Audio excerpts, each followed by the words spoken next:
Hare Krishna, Radhe Radhe. Welcome to my channel Laddu Gopal की सेवा ज्ञान भक्ति। कैसे हैं आप सभी लोग? आशा रखती हूँ अच्छे ही होंगे। तो आज के इस वीडियो में जैसे कि आप देख करके पहचान ही गए होंगे, मकर संक्रांति है और मकर संक्रांति पर हम बहुत सारा दान पुण्य करते हैं, बहुत सारे नेकचार करते हैं, बहुत सारे नित्य नेम की कहानियाँ भी सुनते हैं। उन्हीं में से एक नित्य नेम आता है, वो है कीड़ी नंगरे का नियम। इस नियम को बहुत सारे लोग बिना संक्रांति के भी निभाते हैं और जो संक्रांति से लेते हैं वो भी निभाते हैं। और जो संक्रांति से लेते हैं पूरे एक साल के लिए, वो इसका उद्यापन कैसे करें, कैसे डालें और कीड़ी नंगरा कैसे बनाया जाता है। तो चलिए हम लोग सबसे पहले जानकारी ले लेते हैं कि मकर संक्रांति पर दान करते हैं तो बहुत सारे तथ्य जुड़े होते हैं, बातें जुड़ी होती हैं। अब जानते हैं कि मकर संक्रांति पर कीड़ी नंगरा डालने से क्या होता है। कहते हैं कि कीड़ी नंगरा डालने से, जैसे कि बहुत सारी असंख्य चींटियां भोजन करती हैं, अगर हम कीड़ी नंगरा डालते हैं तो हमें भंडारे में लोगों को जो भोजन करवाने का पुण्य प्राप्त होता है वो हमें कीड़ी नंगरा डालने से प्राप्त होता है। कहते हैं कि नेगेटिविटी भी दूर होती है। और अगर किसी को साढ़े साती लगी है तो भी कीड़ी नंगरा डालने से साढ़े साती के जो प्रभाव हैं, दुष्प्रभाव होते हैं ना, वो कम हो जाते हैं। मान लीजिए कि आपके पास इतना पैसा, इतना धन नहीं है कि आप कोई भंडारा कर सके, तो आपको ज़्यादा कुछ खर्चा करने की ज़रूरत नहीं है। आपको सिर्फ कीड़ी नगरा बनाना है, जो कि आपको मेरे वीडियो के आखिरी पार्ट में देखने के लिए मिलेगा। और आपको चींटियों को भोजन करवाना है। यकीन मानिए, ये राम जी की सवारी है और इन्हें भोजन करवाने से भंडारे जितना आपको पुण्य प्राप्त होगा। ये भी कहा जाता है कि चींटियों को अगर लगातार हम लोग दाना खिलाते हैं तो अगर हमारे ग्रहों की जो दशा उल्टी होती है या ग्रह कमज़ोर होते हैं तो वो भी ठीक हो जाते हैं।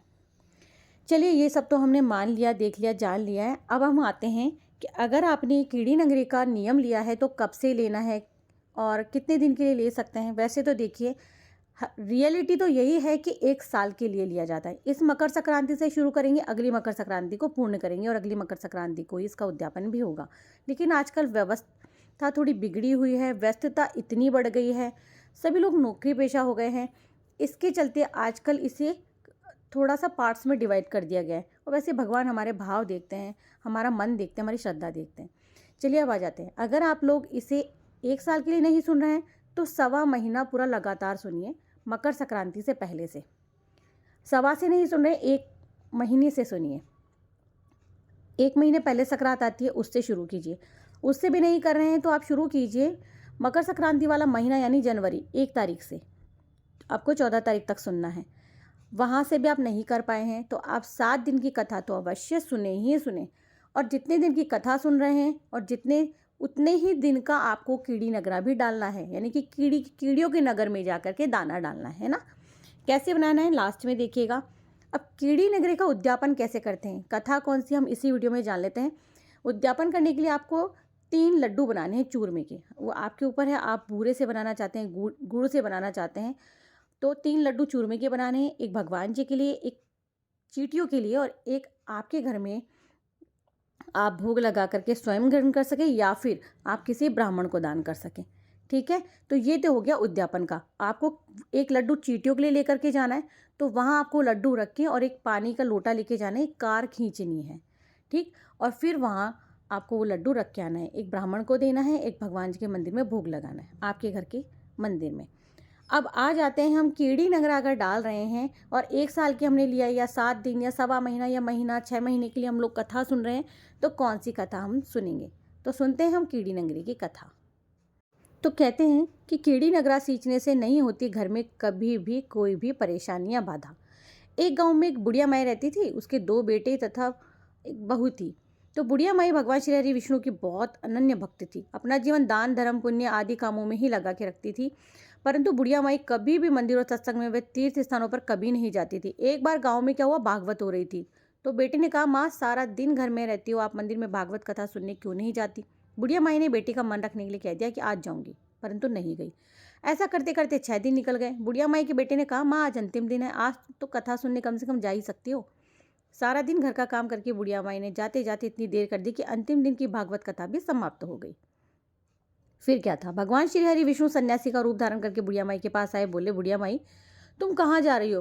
बुढ़िया माई ने कहा, मैं भागवत कथा सुनने जा रही हूँ। तब सन्यासी रूपधारी भगवान श्री हरि विष्णु ने कहा, अब इतनी देर क्यों जा रही हो, वहाँ तो कथा कब की समाप्त हो गई, अब वहाँ जाकर क्या करोगे। बुढ़िया माई ने कहा, अब घर से निकली हूँ तो जाकर ही आऊँगी। सब सन्यासी रूप यानी कि सन्यासी रूप धरे जो भगवान श्री हरि विष्णु थे, उन्होंने कहा कि कथा तो समाप्त हो गई, भक्त लोग भी अपने अपने घर चले होंगे, तुम वहाँ जा करके क्या करोगे? तो बुढ़िया माई बोली, कुछ नहीं, मैं तो वहाँ एक ईंट उठा लाऊंगी। जो सन्यासी रूपधारी भगवान श्री हरि विष्णु बोले, तुम वहाँ ईंट का क्या करोगी? वहाँ से जो ईंट लेकर आओगी उसका क्या करोगी? मैं तुम्हें उसके बदले में सोने की ईंट दे दूंगा। अब भगवान जी ने दे दी और बुढ़िया माई ने ले ली और अपने घर की तरफ चलने पड़ी। अब घर आ गई तो सोच लगी रास्ते में कि घर लेके जाऊंगी तो बहू बेटे झगड़ेंगे, इसे घर के आंगन में बाहर ही बुढ़िया माई ने उस ईंट को गाड़ दिया। बुढ़िया माई का ध्यान उस ईंट पर ही हमेशा रहने लगा। खाते पीते उठते बैठते बस सोने की ईंट पर ध्यान लगा के रखती। बेटी बहू ने पूछा, माँ पूरे दिन घर के आंगन में क्या करती रहती हो? तो बुढ़िया माई ने कहा, मैं आने वाले कल को देखती रहती हूँ। एक बुढ़िया माई यानी कि एक दिन क्या हुआ कि बुढ़िया माई का शरीर पूरा हो गया, यानी कि वो मर गई। अब वह मर गई तो यमदूत उसे लेने के लिए आ गए। बुढ़िया माई को लेने के लिए आए तो बुढ़िया माई को ले जाकर धर्मराज जी के पास पहुंचे और धर्मराज जी को सारी बात बता दी। धर्मराज जी ने बुढ़िया माई को कुत्तिया की योनि दे दी, यानी कि कुत्तिया बन गई। वो उसी पेड़ के नीचे बैठी रहती। बुढ़िया माई की बहू ने कहा, इस कुत्तिया को यहाँ से भगाओ, नहीं तो ये बच्चों को काट खाएगी। तो उसके बेटे ने उसकी पीठ पर एक लकड़ी मारी, बुढ़िया माई मर गई और सर्प की योनि मिली। आंगन में सर्प को देखकर बेटे बहू किसी को काट नहीं जाए इस डर से बुढ़िया माई को फिर मार मार कर भगा देते। मरकर धर्मराज जी के पास फिर से पहुंच गई। बुढ़िया माई कीड़ी का रूप धर के आंगन में कीड़ी मतलब कि कीड़ी का रूप धर के वो वहां पर आ गई। धर्मराज जी ने वापस भेज दिया। फिर वो आंगन में रहने लगी। अब बुढ़िया माई ने ना कीड़ी का रूप धारण करके उस आंगन में कीड़ी नंगरा बना लिया। आंगन में कीड़ी नंगरा हो गया। घर वाले बहुत परेशान हो गए। घर वाले भोजन भी नहीं बना पा रहे थे। मन ही मन मतलब स्मरण करने लगे भगवान का। भगवान श्री हरि विष्णु सन्यासी का रूप धारण करके वहां पर आ गए। बोले कि कुछ खाने के दो। तो घर वालों ने कहा, महाराज हमारे पास खाने के लिए कुछ नहीं बचा, क्योंकि हमारे घर में कीड़ी नंगरा हो गया है, चींटियां सब खा जाती थी। मतलब अब आप ही इसका कोई उपाय बताइए। तब महाराज जी ने आंगन का बताया कि इसे खोदो। और जब उसे खोदा तो 28 सोने की ईंट निकली और दोनों बेटों को उन्होंने दे दी और कहा कि तुम तुम्हारी माँ के नाम से दान पुण्य करना और धर्मशाला बनवाना, स्कूल बनवाना, प्याऊ बनवाना। परंतु दोनों बेटे आपस में लड़ने लगे, झगड़ने लगे। तू दान कर, तू दान कर, तू दान कर। बस किसी ने बुढ़िया माई के नाम से कोई दान नहीं किया। कीड़ी नगरा वहां उसी स्वरूप पे स्थापित रहा। एक दिन बाद फिर सन्यासी जो थे वो वापस आ गए, यानी कि भगवान श्री हरि विष्णु आ गए।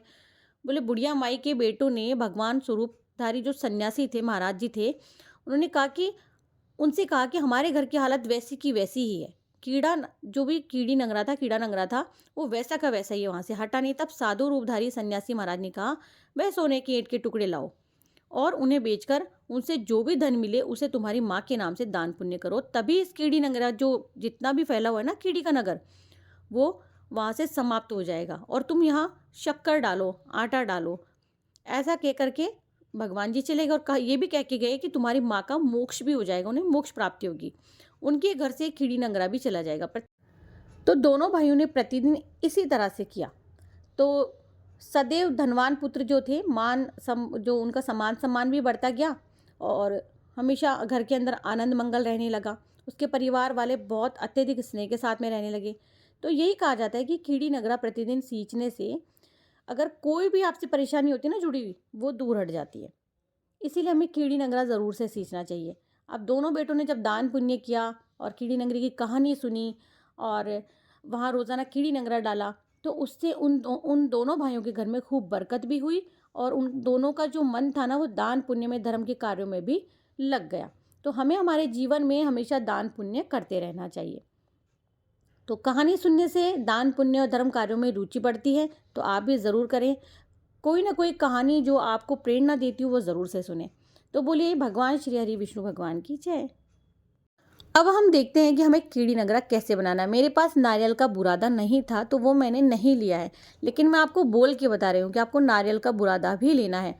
फिर आपको लेना है, मैं आपको बहुत कम क्वांटिटी में बना के बता रही हूँ, आपको ज़्यादा क्वांटिटी में बनाना है।